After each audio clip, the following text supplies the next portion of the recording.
Halo adik-adik, pada video berikut ini guru ingin menjelaskan tentang sistem pernapasan pada manusia. Nah, kita akan belajar pada tubuh kita sendiri. Adik-adik, pernahkah kalian tersendat pada saat makan sambil berbicara?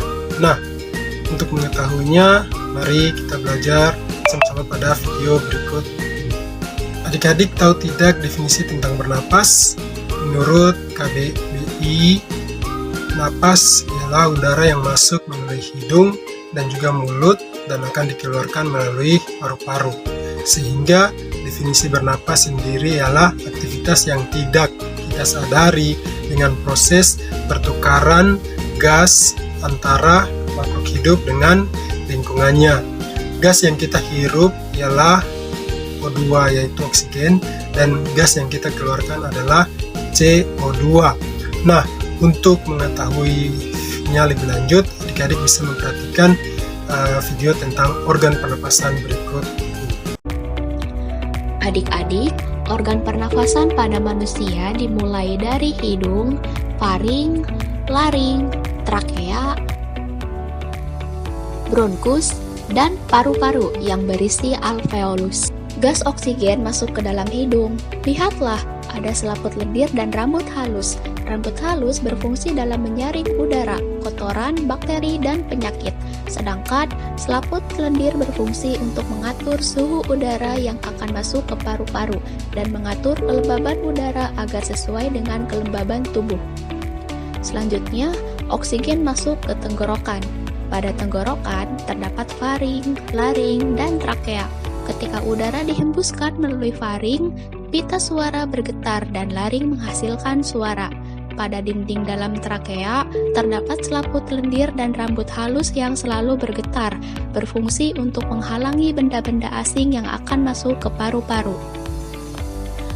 Peristiwa tersedak merupakan gerak refleks dari epiglotis untuk mengeluarkan kembali benda atau makanan yang masuk ke saluran pernafasan.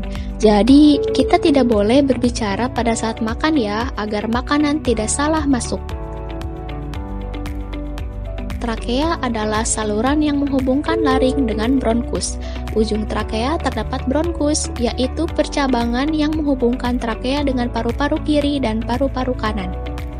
Melalui bronkus, gas oksigen disalurkan ke bronkiolus sehingga sampai ke alveolus.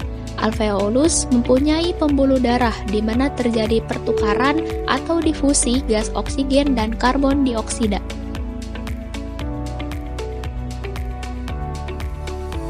Dalam bernapas ada dua istilah yang sering digunakan, yaitu pernapasan dada dan pernapasan perut. Pernapasan dada melibatkan tulang rusuk, sedangkan pernapasan perut melibatkan otot diafragma dan otot perut. Pengambilan udara pada pernafasan dada terjadi saat otot antarusuk berkontraksi atau mengerut, sehingga tulang rusuk terangkat ke atas dan menyebabkan rongga dada dan paru-paru membesar.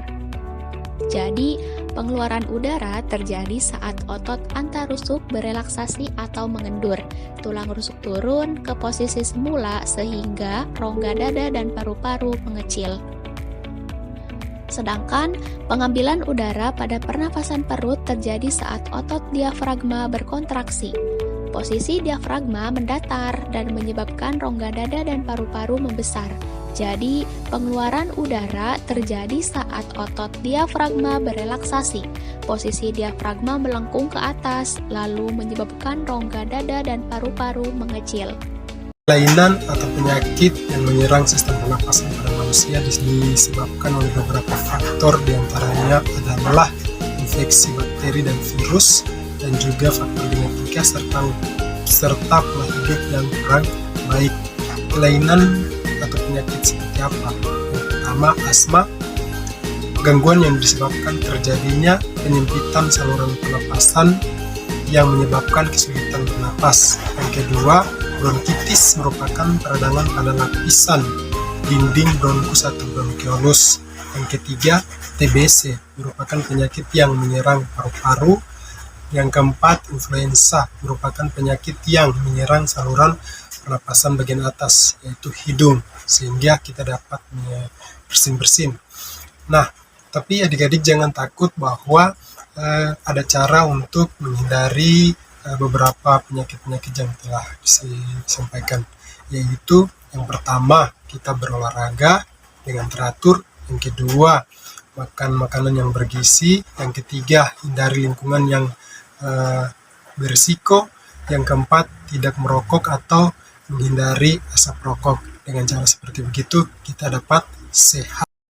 Adik-adik, itu tadi video pembelajaran tentang sistem pernapasan pada manusia. Sampai jumpa di pertemuan berikutnya. Adik-adik, di akhir video Pak Guru ada berikan tugas rumah. Selamat mengerjakan. Dadah.